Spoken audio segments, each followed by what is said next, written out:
नमस्कार दोस्तों, आज के इस वीडियो में हम बताने वाले हैं अंकगणित की आधारभूत प्रमेय जो कार्ल फ्रेडरिक गॉस ने दी थी। इस प्रमेय को समझने के लिए हमको दो संख्याओं के बारे में जानकारी होना अति आवश्यक है। पहली संख्या है अभाज्य संख्या और दूसरी जो संख्या है भाज्य संख्या। अब ये क्या होती है, आइए समझें। अभाज्य संख्या वे संख्याएं अभाज्य संख्याएं कहलाती हैं जिसके केवल दो गुणनखंड होते हैं। केवल दो गुणनखंड होते हैं, एक स्वयं वही संख्या और दूसरी संख्या होती है एक। तो अगर किसी संख्या के मात्र दो गुणनखंड हैं तो उस संख्या को हम लोग अभाज्य संख्या बोलते हैं। यहां पर गुणनखंड का अर्थ क्या है? गुणनखंड का अर्थ वो संख्या से है जिसमें, जैसे एग्जाम्पल के तौर पे मान लीजिए 140 में 2 का भाग जाता है। मान लीजिए 140 या 14 में 2 का भाग जाता है, तो 14 में तो हम बोलेंगे ये 2 है, वो 14 का गुणनखंड है। अगर 14 में 3 का भाग नहीं जाता तो हम बोलेंगे 14 जो 3 है वो 14 का गुणनखंड नहीं है। मतलब अगर किसी संख्या का किसी दूसरी संख्या में पूरा भाग चले जाता है तो वो संख्या उस दूसरी संख्या की गुणनखंड कहलाती है। और अगर किसी संख्या का किसी दूसरी संख्या में पूरा भाग नहीं जाता तो वो संख्या उसकी गुणनखंड नहीं होती। तो ऐसी संख्या अभाज्य संख्याएं कहलाती है जिसके केवल दो गुणनखंड होते हैं। दो गुणनखंड का अर्थ यह है कि केवल दो संख्याओं का पूरा भाग उसमें जाता है। उदाहरण से हम समझे कि मान लीजिए आपको 13 को हम अभाज्य संख्या बोलते हैं। क्यों बोलते हैं? क्योंकि 13 में 13 के अलावा और 1 के अलावा किसी और संख्या का भाग नहीं जाता। इसीलिए तो हम बोल सकते हैं 13 के केवल दो गुणनखंड है। एक गुणनखंड उसका 1 है, दूसरा गुणनखंड उसका 13 है। तो केवल दो गुणनखंड है, इसलिए 13 को हम लोग बोलेंगे अभाज्य संख्या। इसी प्रकार हम लोग बोल सकते हैं 7 का केवल दो गुणनखंड होते हैं, 1 और 7। 5 के केवल दो गुणनखंड होते हैं, 1 और 5। 2 के केवल दो गुणनखंड होते हैं, 1 और 2। लेकिन 4 को हम अभाज्य संख्या नहीं बोलेंगे क्योंकि 4 के गुणनखंड होते हैं 1 में। एक का भाग तो हर संख्या में जाता है।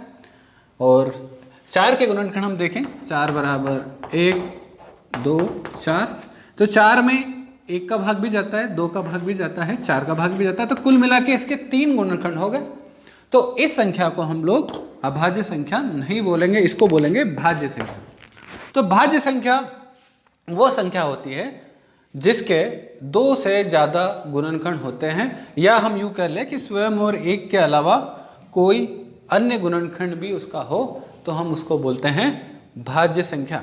जैसे 8 का जो गुणनखंड है, 8 में 1 का भी पूरा भाग चले जाता है, 8 में 2 का भी पूरा भाग चले जाता है, 8 में 4 का भी पूरा भाग चले जाता है, और 8 में 8 का भी पूरा भाग चले जाता है। तो कुल मिला के 8 के 4 गुणनखंड हो गए।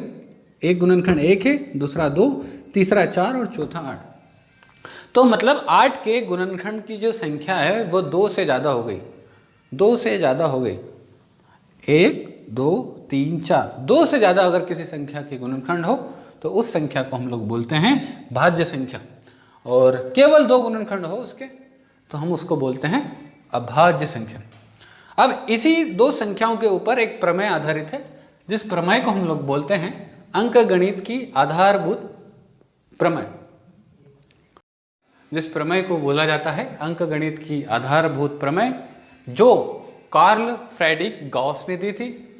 इस प्रमेय के अनुसार प्रत्येक भाज्य संख्या को अभाज्य संख्याओं के गुणनफल के रूप में व्यक्त किया जा सकता है तथा यह गुणनखंडन अभाज्य गुणनखंडों के आने वाले क्रम के बिना अद्वितीय होता है।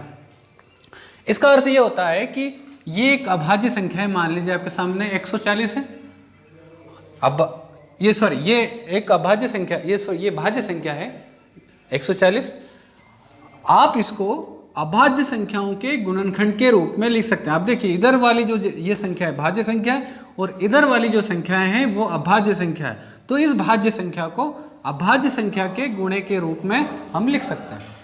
इसी प्रकार मान लीजिए आपको 100 को लिखना है। 100 एक भाज्य संख्या है और 100 को हम लोग लिख सकते हैं 2 गुणा 2 गुणा 5 गुणा 5।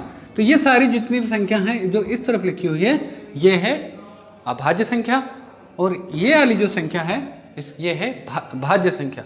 तो हम इसका मतलब ये हुआ कि ये जो भाज्य संख्या को अभाज्य संख्या के गुणनखंड के रूप में लिखा जा सकता है। जैसे एक एग्जांपल और देखें, 32 है। 32 है, ये एक भाज्य संख्या है। आप इसको इस तरीके से लिख सकते हैं 2 गुणा 2 गुणा 2 गुणा 2 गुणा 2। ये सारी संख्याएं अभाज्य हैं और ये जो संख्या है भाज्य। तो एक बार फिर से बता रहा हूं कि ये जो प्रमेय है उस प्रमेय के अनुसार किसी भी भाज्य संख्या को अभाज्य संख्या के गुणनखंड के रूप में या गुणे के रूप में लिखा जा सकता है। और फिर उसकी जो आगे वाली लाइन का मैं उसका अर्थ आपको बता देता हूं। तथा यह गुणनखंडन अभाज्य गुणनखंडों के आने वाले क्रम के बिना अद्वितीय होता है। इसका अर्थ यह हुआ कि चाहे आप इसका क्रम बदल दो, इस क्रम को बदलने को अगर छोड़ दिया जाए तो 100 के गुणनखंड में केवल 4 अंक ही मिले, आपको ये 4 अंक ही मिलेंगे। 2 गुणा 2 गुणा 5 गुणा 5। आप इनको क्रम बदल के चाहो तो लिख सकते हो, लेकिन हम उसको छोड़ के बाकी ये जो 100 का गुणनखंड यही रहेंगे। इसी प्रकार 140 के गुणनखंड में केवल 4 संख्याएं ही आएगी, 2 2 5 और 7। और 32 के गुणनखंड में 2 गुणा 2 गुणा 2 गुणा 2 गुणा 2 ही आएगा। और ये जो गुणनखंड है इसी को हम लोग बोलते हैं अभाज्य गुणनखंड। किसी भी भाज्य संख्या का इस गुणनखंड को हम लोग बोलते हैं अभाज्य गुणनखंड।